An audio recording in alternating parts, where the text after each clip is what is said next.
अलिफ लैला अलिफ लैला अलिफ लैला। बगदाद का मशहूर अब्बासी खलीफा हारून रशीद एक ऐसा इंसानियत पसंद हुक्मरान था जो अपनी रियाया का हाल मालूम करने के लिए रात को भेस बदलकर अपने शहर, गांव और गलियों में जाया करता था। इस तरह खुशहाल और जगमगाते हुए बगदाद के अलिफ लैलवी दिन और रातों से बहुत सी अजीबो गरीब, हैरत अंगेज दास्तानों ने जन्म लिया। एक दिन भेस बदले हुए खलीफा हारून रशीद एक गली से गुजर रहा था। सादिका, हमें अंदर जाने दे। नहीं, अंदर नहीं जा सकते। अब क्या होगा? घबराओ नहीं बुशरा। सादिका, हमें अंदर जाने दे। नहीं, नहीं जा सकते। हमें जाने दे। ये मेरे शौहर का घर है। ये मेरे भी शौहर का घर है। तेरा शौहर तो ये आज बना है। मेरी शादी तो इससे 5 साल पहले हुई थी। क्या तू नहीं जानती? 4 बेटियां हैं मेरी इससे। अरे हट, तमाशा न बना। हमें अंदर जाने दे। हमें हमारे घर में जाने दो सादिका। अगर तुम घर के अंदर गए तो मैं बगदाद के आदिल खलीफा हारून रशीद के पास फरियाद लेकर जाऊंगी। मैं तुम्हें वहां तक जाने नहीं दूंगा। मैं जाऊंगी, जरूर जाऊंगी, फरियाद करूंगी। अरे तेरी फरियाद सुनने के लिए उनके पास वक्त कहाँ है? वो बहुत ही मसरूफ हुक्मरान हैं। तेरी फजूल बातें सुनकर अपना वक्त जाया नहीं करेंगे। अरे छोड़। मैं अपनी जान दे दूंगी और तेरी जान ले लूंगी, मगर तुझे अंदर नहीं जाने दूंगी, समझी ना? मैं तुझे अंदर नहीं जाने दूंगी। छोड़ दो हमें। मैं तुझे इस घर में नहीं घुसने दूंगी। तू इस घर में नहीं आ सकती। मैं तुझे अंदर नहीं जाने दूंगी। मैं तुझे अंदर नहीं जाने दूंगी। रुक जाओ, मैं कहता रुक जाओ। तुम लोग मत लड़ो आपस में। कौन हो तुम? मैं अमीरुल मोमिनीन खलीफा हारून रशीद का एक अदना खादिम हूं। उन्होंने मुझे हुक्म दिया है कि तुम सब दरबार में हाजिर हो जाओ और झगड़े की वजह बयान करो।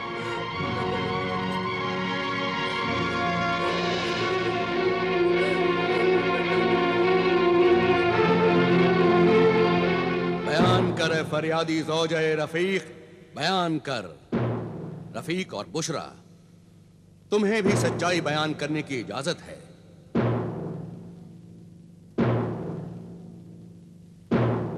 आखिर इस लड़ाई की बुनियाद क्या है? इस झगड़े की बुनियाद है दूसरी शादी। मेरे शौहर ने दूसरी शादी कर ली है। अमीरुल मोमिनीन। अमीरुल मोमिनीन, हमारे मजहब इस्लाम ने दूसरी शादी की इजाजत दी है। मगर किन हालात में दूसरी शादी की इजाजत दी है? अगर औरत बांझ हो या बच्चा पैदा करने के लायक न हो या फिर मुसलसल हमेशा बीमार रहती हो। और दूसरी शादी करने के लिए अगर पहली बीवी इजाजत दे तभी शौहर दूसरी शादी कर सकता है। क्या तुमने अपनी दूसरी शादी करने से पहले अपनी पहली बीवी से इजाजत ली थी? जी नहीं। तो फिर तुम गुनहगार हो। तुमने अपनी पहली बीवी पर जुल्म किया है और मजहब इस्लाम को बदनाम किया है। मगर इसमें मेरा क्या कसूर है अमीरुल मोमिनीन? कसूर है हुजूर, कसूर है, बहुत बड़ा कसूर है। ये भी मेरे खाविंद के गुनाह में बराबर की शरीक है। तुमने या तुम्हारे माँ बाप ने मुझसे आकर पूछा मुझसे आकर कि मैंने अपने शौहर को दूसरी शादी की इजाजत दी है या नहीं? और अब ये जुल्म मैं बर्दाश्त कर रही हूँ अमीरुल मोमिनीन। तुम्हारा इल्जाम सही है मजलूम सादिका। आखिर तुमने दूसरी शादी क्यों की? क्योंकि इस बीवी से मेरी 4 लड़कियां पैदा हुई, इससे कोई लड़का पैदा नहीं हुआ। बेटा पैदा करना औरत के इख्तियार में नहीं है, इसका जिम्मेदार भी मर्द है। क्यों तबीब हकीम हाजिक और मसीहुज्जमा, आपका क्या ख्याल है? आपने बिल्कुल सही फरमाया हुजूर। तिबो हिकमत की बरसों की तहकीक के बाद मुहक्किक इस नतीजे पर पहुंचे हैं कि मर्द का जो मादा जिसे कि हमल करार पाता है उसमें जिस किस्म के जरसोम ज्यादा होते हैं, बच्चा वैसा ही पैदा होता है। हुजूर, अल्लाह का जो निजाम है वो बिल्कुल सही है। बेटियां भी तो इंसान ही होती हैं। अल्लाह की कुदरत को निशाना बनाना मर्द के किरदार और ईमान की कमजोरी है। मेरे शौहर अपनी बेटियों को ना अच्छा खाने को देते हैं, ना अच्छा पहनने को देते हैं। वो इन्हें बोझ समझते हैं, वो इनसे नफरत करते हैं। तौबाह नऊजुबिल्लाह, अल्लाह तुम्हारी अक्ल पर रहम करे। बेटी से नफरत करके तुम जहन्नुम में अपनी जगह बना रहे हो। ऐ गुमराह पिदर, बेटी तो अल्लाह की रहमत और रसूलुल्लाह का सलाम है। कयामत के दिन औलाद को बाप के नाम से नहीं, मां के नाम से पुकारा जाएगा।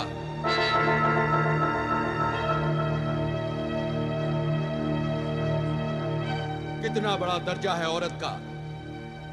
मां के कदमों के नीचे ही जन्नत है। ये दुनिया औरत के लिए ही बनाई गई है। औरत ने ही बड़े बड़े पैगंबरों को पैदा किया। बड़े बड़े वली अल्लाह, दरवेश, कौम के रहनुमा और मुजाहिदों ने मां की गोद में ही परवरिश पाई है।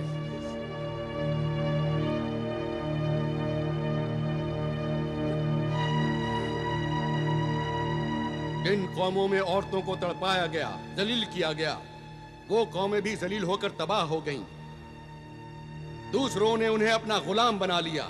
और तुम ये कैसे भूल गए कि तुम्हें भी एक औरत ने पैदा किया है, और वो औरत भी कभी किसी की बेटी थी। मैं बहुत ही शर्मिंदा हूं।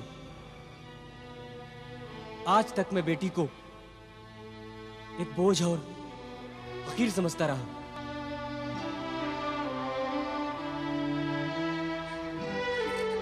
आज आपने मेरी आंखें खोल दी और मुझे बता दिया कि बेटी का दर्जा क्या होता है।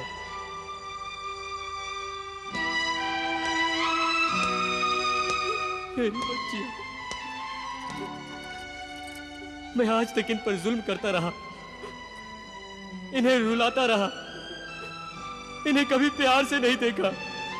मेरी बच्चियां, मुझे माफ कर दो। बेटियां तो बड़ी मासूम होती हैं। उनकी छोटी छोटी बातों का, उनकी जरूरतों का, उनके अरमानों का माँ बाप को ख्याल रखना चाहिए। अफसोस तो यह है कि औरत को खुदगर्ज मर्द ने अपना मोहताज बना रखा है। ये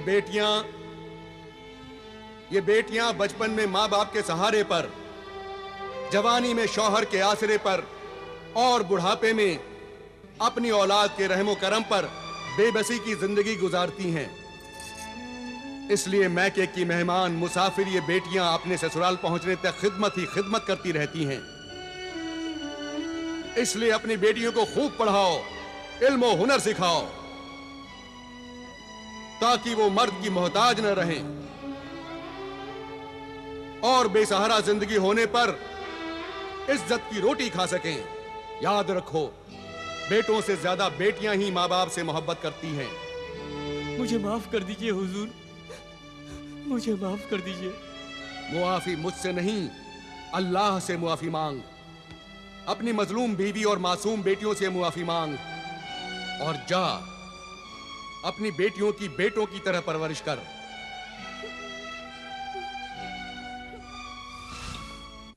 ये हुक्मरान खलीफा सिर्फ तख्त पर बैठकर हुकूमत ही नहीं करता, बल्कि एक मुशफिक बाप, एक मजहबी आलिम, एक रोशन दिमाग उस्ताद की तरह अपनी रियाया के मसाइल में दिलचस्पी लेता है। सिर्फ दिलचस्पी ही नहीं लेता, उनके मसाइल हल करता है और जीने का सलीका सिखाता है। ये गरीब और अमीर दोनों का हमदर्द है। ये सुना है कि खलीफा हारून रशीद की बेगम आलिया जुबैदा को उनसे बड़ी शिकायत है कि वो उनके साथ ज्यादा वक्त नहीं गुजारती। ताज्जुब है। हुजूर अनवर, आज हमारी तबीयत थी कि हम आपके साथ उस नहर के किनारे चहलकदमी करें जो आपने हमारे लिए नहर जुबैदा बनवाई है। यकीनन हमें बहुत ही खुशी होती बेगम आलिया, लेकिन आज आप हमें मुआफ फरमाएं। शाम होने वाली है और हमें अपना फर्ज अदा करने के लिए महल के बाहर जाना होगा। आप जैसे फर्जशनास शौहर की बीवी होना तो हमारे लिए बाइसे फख्र है। और ये तो हमारे लिए और भी खुशी की बात है कि जो वक्त बीवी के साथ गुजारने के लिए होता है वो भी आप अपनी रियाया की भलाई और खिदमत में गुजारते हैं। इसके लिए तो हम वाकई आपके एहसानमंद हैं बेगम, जो ये कहकर आपने हमारी हौसला अफजाई की है। वाकई अगर शरीक हयात बीवी शौहर के जज्बात और उसके कामों में शरीक हो तो शौहर अपने नेक मकसद में जरूर कामयाब होता है। वक्त हो चला है मेरे सरताज, आप जाइए, देर हो रही है। न जाने कितने मौसम गुजर गए हैं, लेकिन हम आपकी सैरो तफरीह की ख्वाहिश पूरी न कर सके। वाकई हम बहुत शर्मिंदा हैं बेगम, खुदारा हमें मुआफ कर दें। नहीं नहीं, मुआफी मांगकर इस कनीज को शर्मिंदा न करें मेरे सरताज।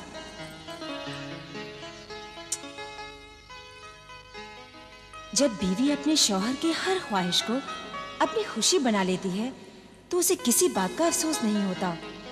और हम इस बात को अच्छी तरह जानते हैं मेरे सरताज कि जो लोग आप तक नहीं पहुंच पाते आप उन तक पहुंच जाते हैं।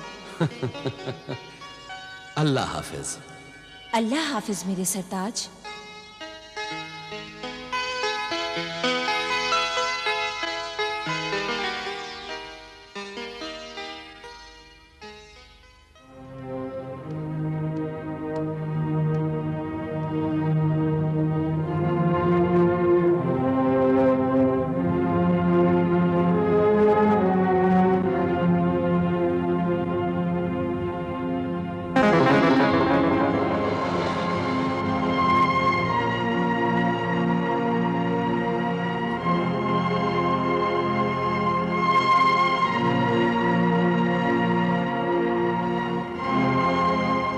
चलिए वजीर आजम।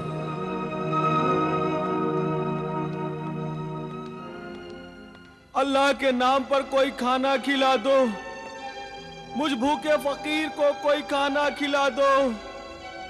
मैं 3 दिन से भूखा हूँ, कोई फकीर को खाना खिला दो, नहीं तो मैं भूख से तड़प तड़प कर मर जाऊंगा। मुझे कोई खाना खिला दो, अल्लाह के नाम पर कोई।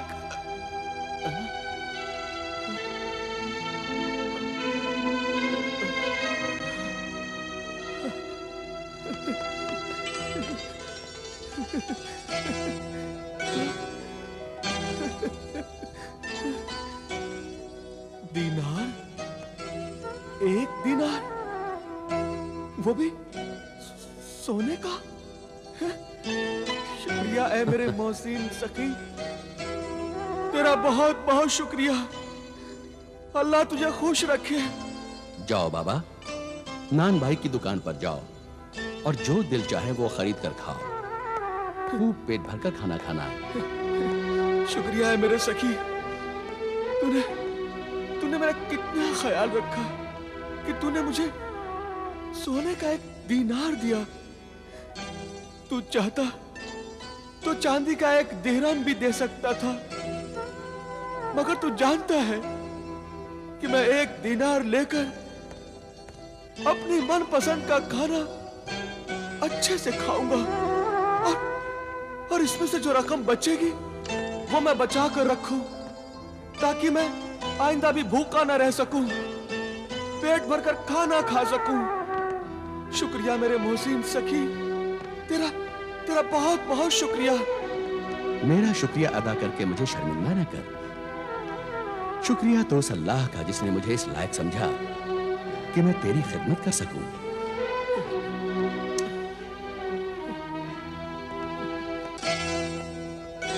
जाओ बाबा और जाकर पेट भरकर खाना खाओ और उस अल्लाह का शुक्रिया अदा करो। हाँ, जाता हूं, मगर खाना खाने से पहले मेरी एक शर्त है। तू मानेगा ना उस शर्त को? हाँ? शर्त? कैसी शर्त?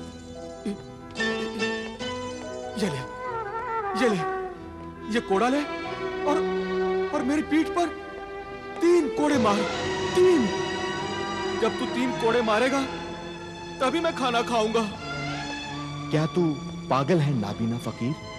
नहीं, मैं पागल नहीं हूं। मैं पूरा होशो हवास में हूं। ये कोड़ा ले और इस पीठ पर मुझे 3 कोड़े मार ले। जिसने मुझे भीख दी है, जब वो मुझे कोड़े मारेगा तभी मैं खाना खाऊंगा। नहीं, मैं तुम्हें कोड़े नहीं मारूंगा। मैं अपने हाथों से ये जुल्म नहीं कर सकता। जाओ बाबा और जाकर खाना खाओ। तो फिर ठीक है, मैं खाना नहीं खाऊंगा। जाओ बाबा, तुम हमें परेशान कर रहे हो। अरे परेशान तो तू कर रहा है मुझे। ये ले कोड़ा और मेरी पीठ पर 3 कोड़े मार। रहम कर, मुझ भूखे पर रहम कर। नहीं, मैं तुम्हें कोड़े नहीं मारूंगा। नहीं, तू नहीं मारेगा कोड़े? ठीक है, फिर अपना 1 दिनार भी ले ले। मुझे नहीं चाहिए तेरा ये दिनार। अल्लाह के नाम पर मुझ भूखे फकीर को कोई खाना खिला दो। अल्लाह के नाम पर कोई खाना खिला दो। अल्लाह के नाम पर कोई खाना खिला दो। मैं 3 दिन से भूखा हूँ। मैं बहुत परेशान हूँ वज़ीर आज़म। कोई खाना खिला दो। इस फकीर की भूख, इसकी पुकार, इसकी फरियाद खाना खिला दो। मैं तुम्हें सुन सकता हूँ और नहीं देख सकता हूँ। ए नूर वालों, मुझ बेनूर को कोई खाना खिला दो। तरस खा मुझ बेनूर पे, कोई खाना खिला दो। इस अंधे भूखे फकीर को मारने के लिए मेरे हाथ कैसे उठ सकते हैं? न तो मैं इसे कोड़े मार सकता हूँ और न ही मैं इसकी भूख मिटा सकता हूँ। अल्लाह के नाम पर कोई खाना खिला दो। खाना खिला दो, नहीं तो मैं भूख से मर जाऊंगा। कोई खाना खिला दो। या अल्लाह, तू मेरी नेकी और सब्र का कैसा इम्तिहान ले रहा है। रहम कर मुझ पर और रहम कर इस बूढ़े फकीर पर। या अल्लाह, कोई खाना खिला दो मुझे।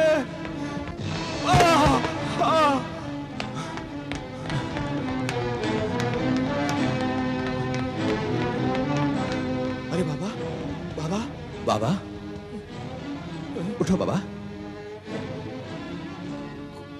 बाबा, कौन हो तुम? मैं एक तालिबे इल्म हूँ। बगदाद में जो कुतुबखाना है, वहां किताबें पढ़ने के लिए आया हूँ। अरे तुम वही हो ना जिसने मुझे सोने का दिनार दिया था? है तालिबे इल्म, इस बगदाद शहर में तुझे इल्म तो मिल जाएगा,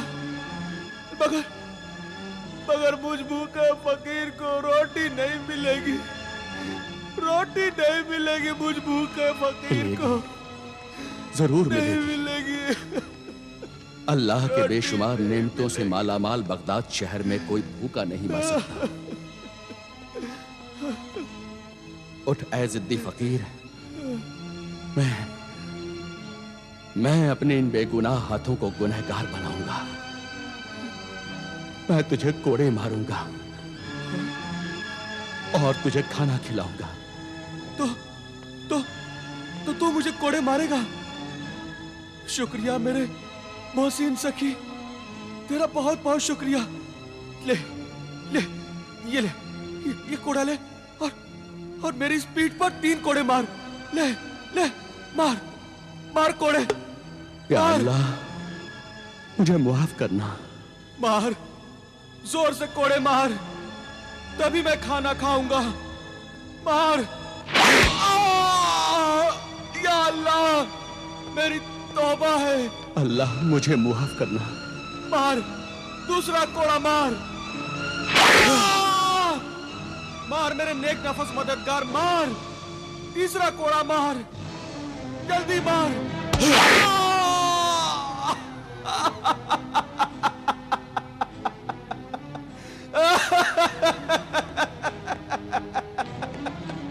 अल्लाह, अब वो दिनार दे दे और मेरा कोड़ा भी। अब मैं पेट भरकर आज खाना खाऊंगा। दे मेरे नेक मददगार,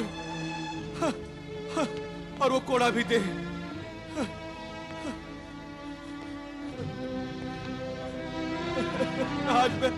आज मैं पेट भरकर खाना खाऊंगा, पेट भरकर खाना खाऊंगा, मैं पेट भरकर खाना खाऊंगा।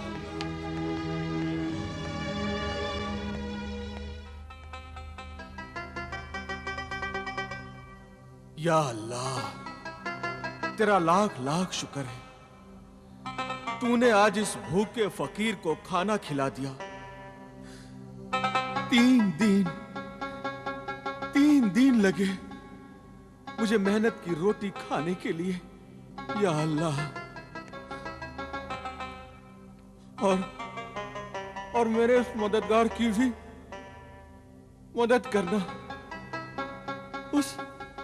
उस नेक दिल इंसान को हमेशा अच्छा रखना, उसके दिल की हर मुराद पूरी करना, इतना अजीज इंसान बनाना कि रहती दुनिया तक उसका नाम रोशन रहे।